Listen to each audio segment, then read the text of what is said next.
السلام علیکم ورحمۃ اللہ وبرکاتہ۔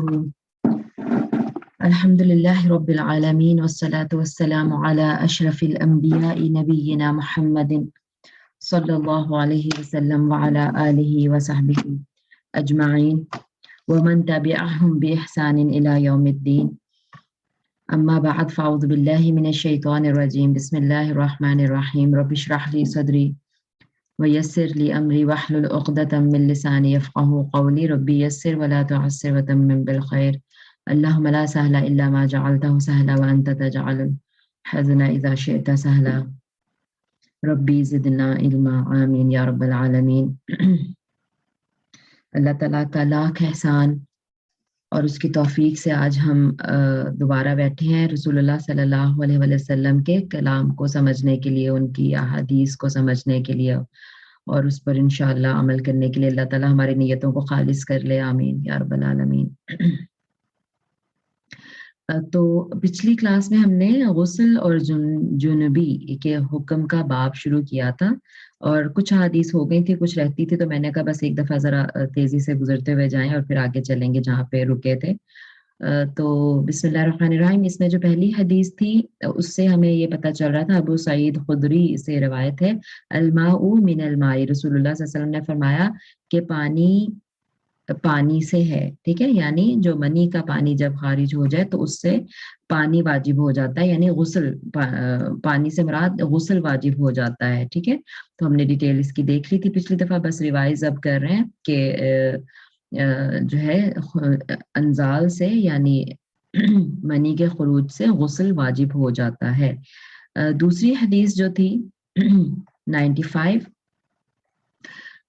یہ ابو ہریرہ رضی اللہ عنہ سے تھی، اور رسول اللہ صلی اللہ علیہ وسلم نے فرمایا کہ اذا جلس احدکم بین شعابها، جب تم میں سے کوئی عورت کے یعنی اپنی بیوی کے چاروں شانوں کے درمیان بیٹھ جائے، پھر وہ اپنی کوشش کر لے، فقد واجب الغسل، تو غسل واجب ہو گیا۔ متفق علیہ حدیث ہے، اور اس سے یہ پتہ چل رہا ہے کہ جماع ہو گیا، یعنی شرمگاہوں سے شرمگاہیں مل گئی تو غسل واجب ہو گیا، چاہے منی خارج ہوئی ہے یا نہیں، ٹھیک ہے۔ تو دونوں چیزیں ہو گئی، دونوں کیسز میں غسل واجب ہو گیا، چاہے نزول ہوا یا نہیں، ٹھیک ہے۔ اچھا، اگلی حدیث پہ چلتے ہیں 96 پہ۔ وعن ام سلمہ رضی اللہ عنہ، ام سلمہ رضی اللہ تعالیٰ عنہ جو رسول اللہ صلی اللہ علیہ وسلم کی وائف تھیں، زوجہ محترمہ تھیں، امہات المومنین میں سے ہیں، ان سے روایت ہے کہ ام سلیم جو کہ ابو طلحہ کی بیوی تھیں، انہوں نے رسول اللہ صلی اللہ علیہ وسلم سے پوچھا کہ کیا عورت کو اگر احتلام ہو تو اس پر بھی غسل واجب ہے؟ تو رسول اللہ صلی اللہ علیہ وسلم نے فرمایا نعم، جی ہاں، ٹھیک ہے۔ اور پھر کہا کہ اذا رأت الماء، جب وہ پانی دیکھے، ٹھیک ہے۔ تو احتلام کیا ہوتا ہے؟ بیڈ ویٹنگ بھی کہتے ہیں اس کو، ٹھیک ہے۔ خواب میں کچھ انسان ایسا دیکھے اور پھر اس کی یعنی اگر منی خارج ہو جائے تو اس پہ ظاہر ہے جب منی خارج ہوئی ہے تو وہ گیلا فیل ہوگا، تو پھر وہ غسل کرے۔ آپ صلی اللہ علیہ وسلم نے فرمایا یعنی اگر وہ گیلا نہ دیکھے، کوئی منی کے نشان نہیں ہے، تو پھر وہ مطلب خواب پہ خالی اعتبار کرتے ہوئے غسل نہ کرے، غسل واجب نہیں ہوتا۔ غسل تب واجب ہوتا ہے جب وہ دیکھ لے، یعنی گیلا محسوس، یعنی کوئی نشان اس کو باقی نظر آئے منی کا، ٹھیک ہے۔ اور یہ ٹھیک ہے۔ اگلی حدیث انس رضی اللہ تعالیٰ عنہ، بلکہ وہ سوری گزر کے نہیں، ٹھیک ہے۔ انس رضی اللہ تعالیٰ عنہ قال قال رسول اللہ صلی اللہ علیہ وسلم فی المرأة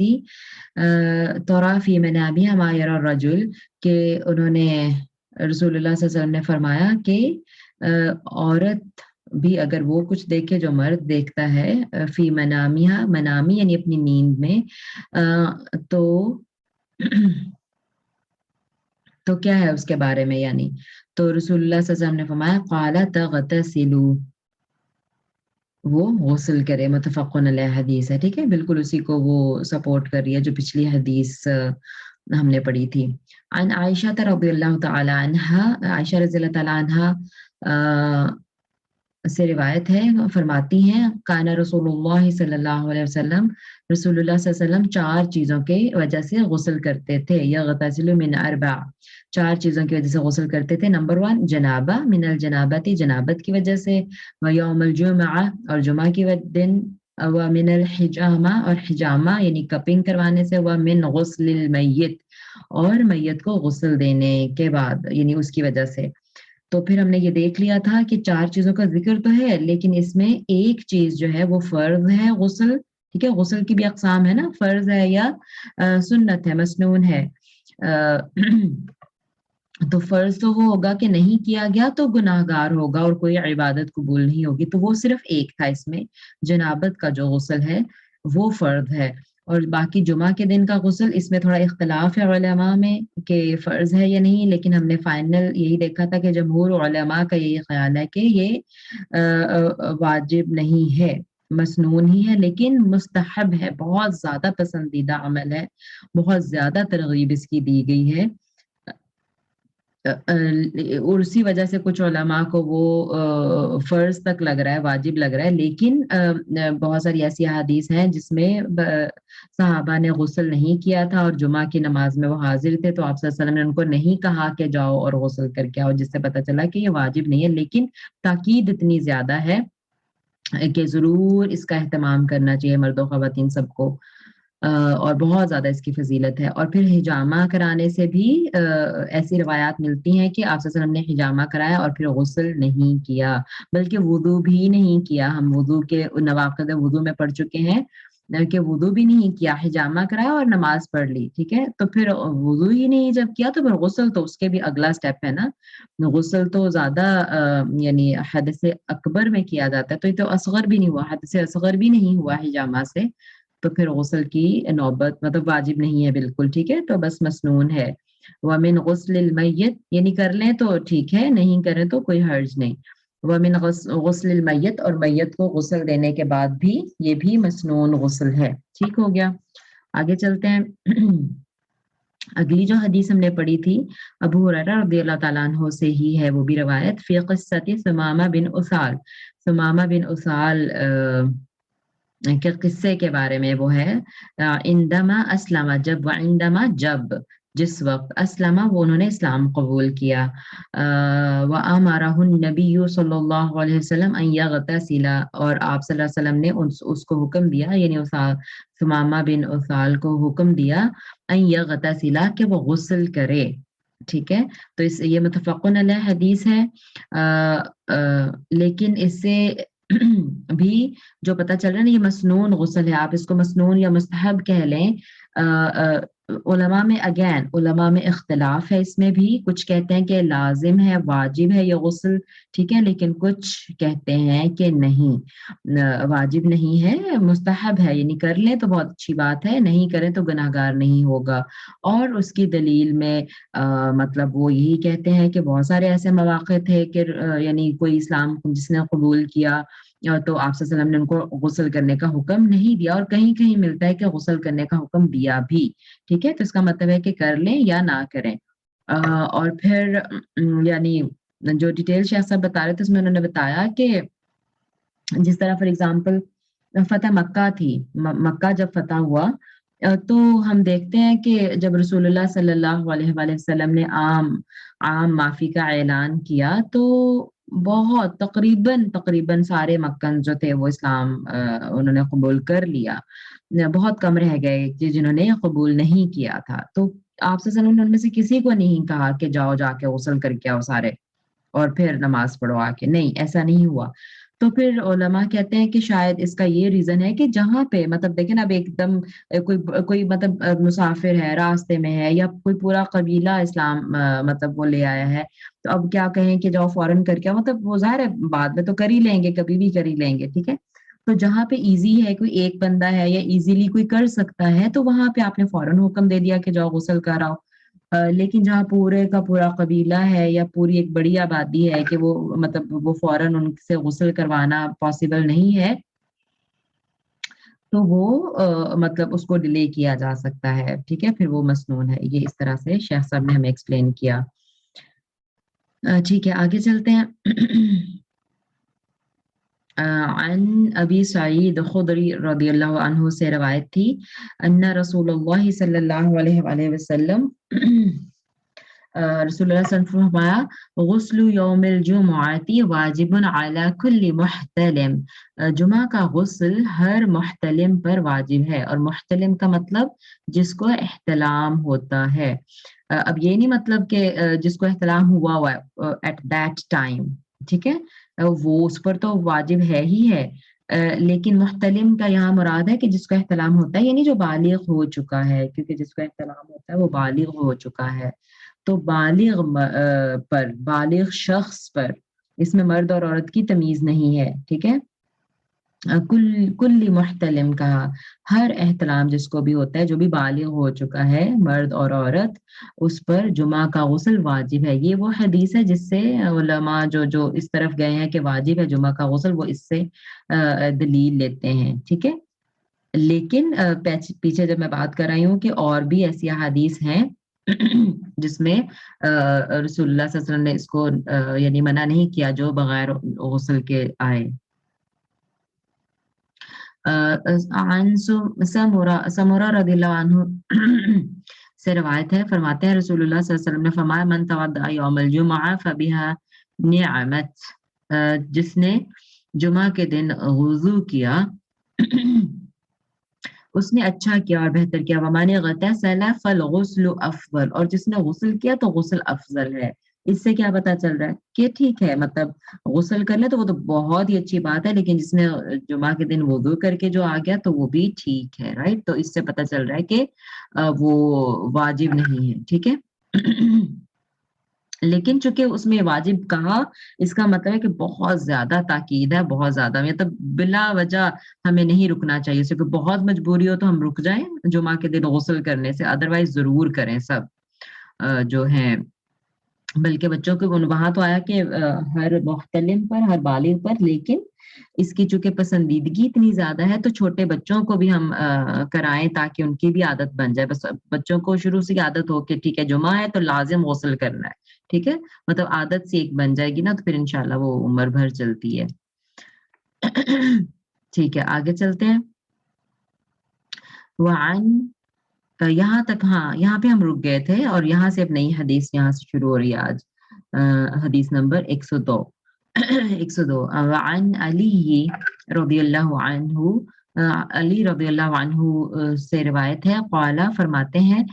کان النبی صلی اللہ علیہ وآلہ وسلم، نبی صلی اللہ علیہ وآلہ وسلم تھے، یقرئونا، یقرئو قراءت کرتے تھے نا ہم پر، یعنی ہمیں پڑھاتے تھے قرآن، قرآن ما لم یکن جنوبن، جب نہیں ہوتے تھے جنوبی،